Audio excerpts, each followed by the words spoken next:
কখনো ভেবে দেখেছেন ছেলেরা কিন্তু চিটিং মাফ করে দেয়, কিন্তু মেয়েরা করে না কেন? ছেলেদের কাছে কি এমন মন থাকে যে আপনার সমস্ত হৃদয়ের অপব্যবহার এবং তাকে দেওয়া দুঃখ কষ্ট মাফ করে দেয়? প্রথম কথা, হ্যাঁ, ছেলেদের মন অনেক বড়, আর আমরা মেয়েরা মনে করি ছেলেদের চাইতে আমরা বেশি ভালোবাসতে পারি। হ্যাঁ, আমরা পারি ভালোবাসতে, কিন্তু আপনি তার সামনে আপনার ছেলে বন্ধুদের সাথে কথা বলছেন, তখন আপনি তার মন ভাঙছেন। তার সামনে আপনি তার এক্স এর গল্প শোনাচ্ছেন, তখন আপনি তার মন ভাঙছেন। আপনি তাকে বান্ধবীর হাজবেন্ডের সাথে তুলনা করছেন, তখন আপনি তার মন ভাঙছেন।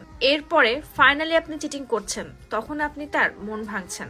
তারপরেও সে বলে, ঠিক আছে, আমি তোমাকে দ্বিতীয়বার সুযোগ দিব। আবার দ্বিতীয়বার মন ভাঙলেও আবারও সুযোগ দেয়। কেন? সে অন্য কাউকে খুঁজে পাচ্ছে না? তোমার চাইতে ভালো কাউকে পাচ্ছে না? এমনটা নয়, সে আপনাকে অনেক বেশি ভালোবাসে, এই জন্যই বারবার সুযোগ দেয়। আপনার সব কর্মের উপরে চোখ বন্ধ করে ফেলে, এইটা ভেবে হয়তো একদিন আপনিও তাকে এতটাই ভালোবেসে ফেলবেন যতটা সে আপনাকে ভালোবাসে। একটা ছেলে একটা মেয়ের খারাপ আচরণ ততক্ষণে সহ্য করে যতক্ষণ সে তাকে ভালোবাসে, আর যখন তার অনুভূতি শেষ হয়ে যায় তখন আর সুযোগও দেয় না, সহ্যও করে না।